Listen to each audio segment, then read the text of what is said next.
Jai Gurudev. It's a great delight for me to be connected today from the Brahmastan of India, where every day in this same hall, 1,331 Maharshi Vedic Pundits are doing Ati Rujabhishek. And the reason I wanted to record this brief message is because I've been getting some inquiries from all around the world to try and hear some comments or some thoughts on recent political developments in different countries, including the United States. And people have expressed the thought or the concern, how do we all feel that these recent developments are affecting world consciousness? And is the program that Maharshi had created for the Maharshi Vedic Pundits working as we would hope it to work? So I wanted to address that today. The first point that I would like to remind us all of is that these kind of ups and downs, or what we perceive to be might be ups and downs that happen, have very little to do with the long-term trends of life. There's a beautiful talk that Maharshi gave at a similar time in 1992, just after the Natural Law Party elections were held in the United States. And some people were quite disappointed that the result of that election was that Rágja wasn't elected as the President of the United States. And you can understand why.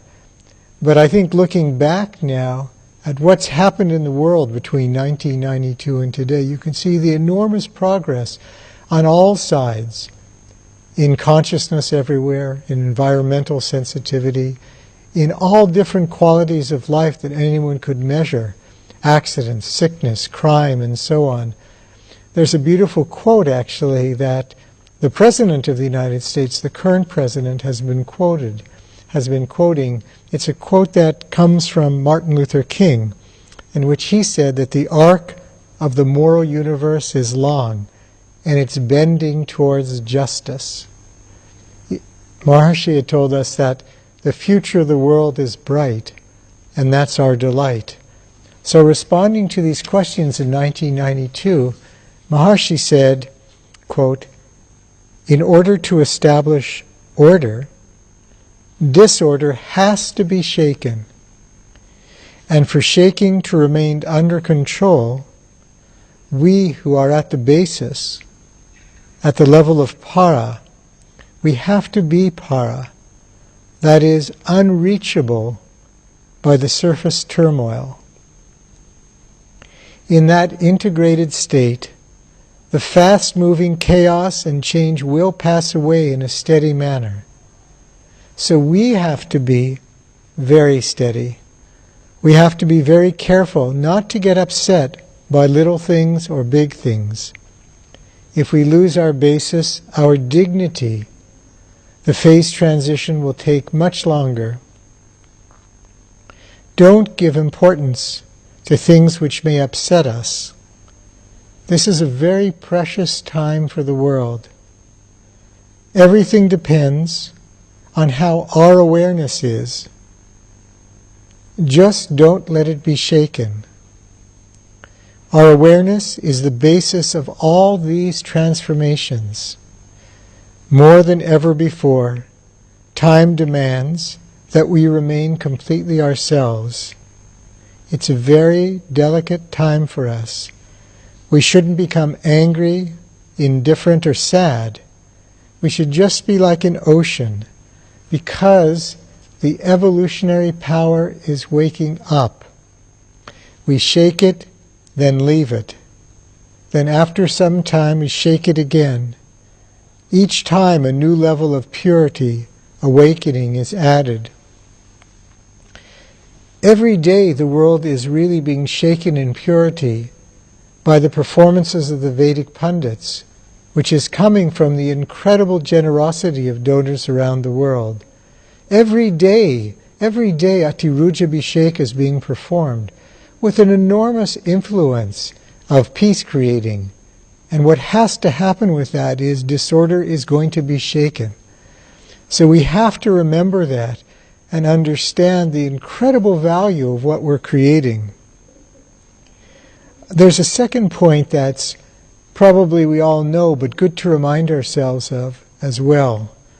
And that is that the way that nature works is impossible for any of us to understand, because even it says in Gita in the chapter 4, verse 17, unfathomable is the course of action.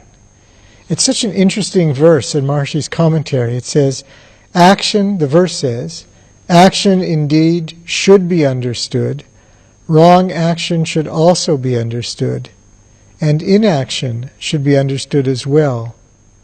Unfathomable is the course of action.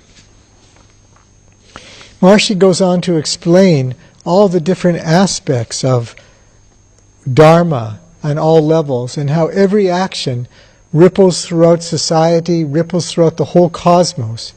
And so understanding the effect of any one time or any one action is beyond human awareness. But at the end of that verse, his commentary, Maharshi reminds us that, he said, it's such a marvel, this verse, he said, because on the one hand, the Lord has said that knowledge of action is necessary, and yet the course of action is unfathomable. So he's saying, how can you have both at the same time? And what Maharshi is saying here is that what's important is the effect that's created by the action, and the discourse of Yoga Shastra, this most practical philosophy of living divine life, has its purpose to give the wisdom whereby anybody, through their own awareness, can naturally act, imbibing and living natural law, and solve the apparent conundrum between totally knowing action and the unfathomability of action. So when we see these things happening, it's very difficult to say, is this for good or this happened for this? It's really impossible on the human level of awareness, other than seated in that quiet place, established in ourselves, Yogastha Kuru Karmani, we have that understanding that all this is being developed and all this is being worked out, and that nature knows best how to organize and really is. And already we can see, looking back at the past, that all the different things which were impossible to understand, why, for example, Maharshi organized that large groups of Ati-Rujabhishek in the late 80s in Maharshi Nagar, and why he said that that could possibly bring about an end to the Cold War, and then in the most unbelievable, natural, automatic way, the Berlin Wall came down. So the whole way that nature would choose to work something out, we can't ourselves take ownership of directionality, or we'll live ourselves as footballs for each individual news headline of that particular day. I was thinking also about this point this morning, that it's important for ourselves as well, in addition to holding on to this knowledge and being with this program and making sure that the programs that Maharshi created for the welfare of the world continue to grow, the large groups, and especially the support of the dear Maharshi Vedic Pundits, that there's another point that's really important as we think about and experience these days the different events that are happening, and not just in the United States, but in France or Germany and Europe and Australia, all around the world. And that is the point not to, at this particular time, or really any time, decide that we want to feel negative or upset with any one person or any one political leader. And there's a very important reason for that. In chapter 9 of Bhagavad Gita, Lord Krishna says to Arjuna something so absolutely interesting. He says, "Now I shall fully declare to you who do not find fault this greatest of secrets, the knowledge combined with experience, knowing which you will be freed from evil." And what's very interesting here, sometimes This verse has been translated as, "You who do not cavil." But actually the way Maharishi usually uses the word is, "do not find fault." It's more comprehensive. And what Maharishi says about that is, the Lord says that Arjuna is worthy of receiving this secret because he doesn't find fault. Such great emphasis is placed on not finding fault, because when an individual speaks ill of others, he soils his heart and mind with the low quality of others as he thinks and speaks about them. If this is done constantly, the mind becomes so impure that it can't appreciate the delicate nature of great wisdom even when told about it. That is why not finding fault in others indicates a pure heart and mind, one which is worthy of receiving wisdom.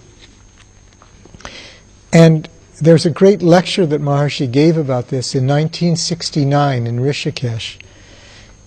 Commenting on the same verse, Maharishi said, if at all we have to look at someone, we look to his good side. It's very, very important. If we have to talk of someone, better talk of the good qualities. Because talking of good qualities, our own heart will be purer. Talking of bad qualities, our heart becomes muddy. So knowing this, for enlightened people, for the yogi, 4 attitudes have been recommended: Maitri, Karuna, Mudita, Upeksha. It means friendship, kindness, delight, and tolerance. We can be friendly to someone, we can be kind to someone. Maitri, Karuna. We can be happy with someone, mudita. Or upeksha, indifference. This is a word, indifference. If something doesn't suit us, if something isn't useful to us, we can afford then to be indifferent. But never criticize, never undermine, never accuse, never blame. These 4 are the 4 modes of feelings of a good man. No complaints, no ill feeling, no negativity. Either we're friendly to someone, or we're delighted, or compassionate, or if none of these 3 are possible at that time, if we can't manage them, then we're indifferent. Indifference just means we don't think about it at all. This is very important. We're not allowed to speak against anyone because it has a great influence on us. If someone wants to take on that karma, by talking bad of him, we're partaking of his bad. And why should we do it? If he's bad, we just let him be. We're just indifferent to him, that's all. Those who talk bad of others, they partake of their sin. This is the understanding of life. And so, for all these reasons, I think we can continue to feel really sure of our direction, confident in our direction, and really delighted inside ourselves that the world is working out itself as it's meant to be. That the nature of action is completely unfathomable, and luckily we don't have to be the ones who spend our time organizing. Natural law, the administration of natural law itself will organize. And that in our own joyfulness comes the results we search for more quickly. There's a beautiful quote from The Science of Being, just one sentence, which is, "Joyfulness is a quality which cultivates and spreads love. It's the result of the overflowing love of the heart." And we understand at the same time, we're practical people, that life will have its ups and downs. But that because of the incredible programs, the blessed programs, the powerful programs that Maharishi offered the world, especially the Maharshi Vedic Pandits, the dawn of good fortune is already coming up with a brighter sun, and it will be our delight to watch it, and also not mind if some cloud passes in front. It'll go away. We just keep on. With this in mind, I wanted to invite our dear Maharshi Vedic Pundits who are here with me today in the hall to please recite this Purusha Sukta. Purusha Sukta has that value of appealing to and recognizing that quality of administration of natural law, Supreme Purusha, Purushottam, whose administration is always designed for the welfare of the whole world. So now it's my great delight to ask the great dear Maharshi Vedic Pundits for this recitation, and after that I'll just conclude with a few words. So Maharshi Vedic Pundits, please go ahead. Jai Gurudev. Harihi Om Sahasrasi Rekha Purukha Sahasraksha Sahasrapata Sabho Miggung Sarvatas Pratavati Yatishtadda Sangolamma Purukha ebe daggum sarvan jadbhutan jaccha bhavyamma utamre tatavasiye sano jadanne natirohati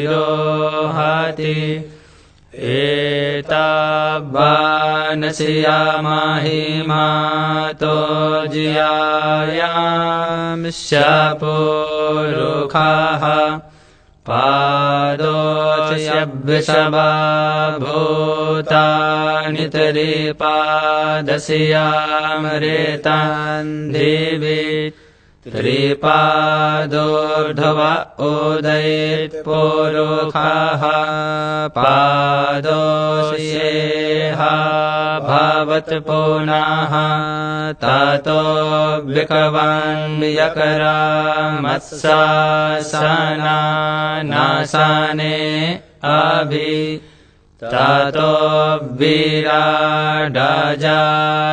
tabbirajo Adipurukhaha Sajato Atiyarichiyata Paschad Bhumimatho Puraha Tasamadhyagnya Sarvahutaha Sambaretam Parekhadajyamma Pasonstan shakare bhayabiya naranya garamyaschaje tasamadhyagna sarvahotare chaha samani jadnire Chanda gumsi jadnire tasamadhya justasamadhajayata tasamadasava ajayanta je kecho bhaya dataha Gabo hajadnire tasamajjata ajabayaha tanjadnyam bharehi khiparokshan purukan jata magarataha Tena deva ayajanta sadhya rekhayaschaje Jatpurukam vyadadhoho katidha vyakalpayanna Mukham kimasyasit kim baho kimorupada Uchiyete Brahmadosya mukhamasid baho rajanyaha Kretaha orotadasya jadavaisyaha padvyagumsodaro ajayata chandrama manaso jataschkshoho surjo ajayata sarottaradvayuscha paranascha mukhadaganirajayata nabhya asidantarikshagum seshanodyoho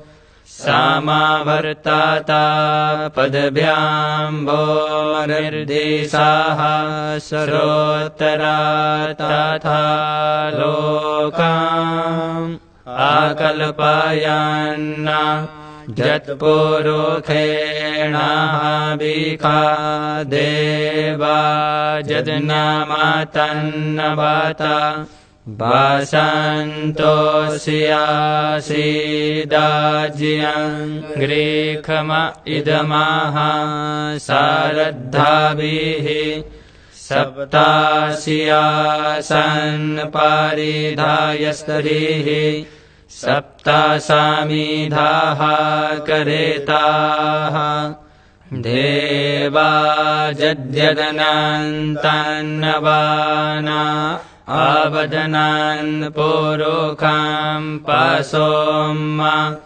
jadnena jadnamaya janta devastani dharma niparathamanya sanna tehanakam mahimanaha Sachanta jatara purve sadhyaha santi devaha harihi om sarve bhavantu sukhinah sarve santu niramaya sarve bhadrani pasyantu Ma kaschid dukkhabad bhavet Om Santi Santi Santi.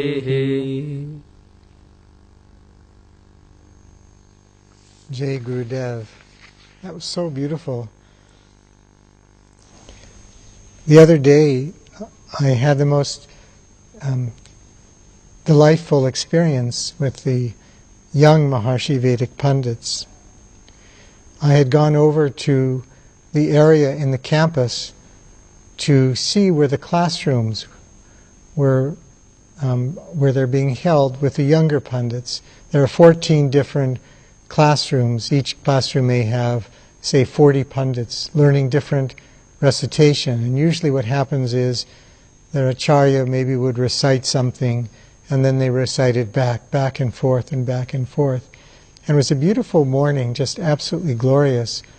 And everywhere you heard from all around you, all the different mandaps, you heard the sounds, the voices of purity, the voices of inspiration. Great good fortune for the world, really, coming up from all the different places. And so I was walking just from classroom to classroom, listening, seeing what it was that they were studying. Some group maybe of learning Ati Rujabhishek, so they could join the large group of Ati Rujabhishek.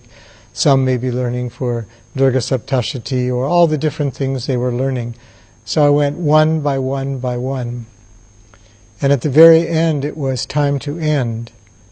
And all these young Pandits were all singing together in the sweetest voice what the Pandits just recited now at the very end. They said, Sarve Bhavantu Sukhina, Sarve Shantoni Ramaya, Sarve Bhadrani Pashyantu, Ma Kaschit Dukbhag Bhavet. May all be happy. May everyone be free from any kind of illness. May everyone see as their actual conscious experience that which is spiritually uplifting. May they see the divine in life. May no one suffer anywhere. we're incredibly fortunate that towards that goal we're moving. And with the great help of our Ambassador Resource Office, the ambassadors around the world, all the donors who are supporting the pundits, all the people whose wishes are for peace through the Maharshi Vedic pundits, and through all the beautiful groups being created around the world, we're going to hit the target.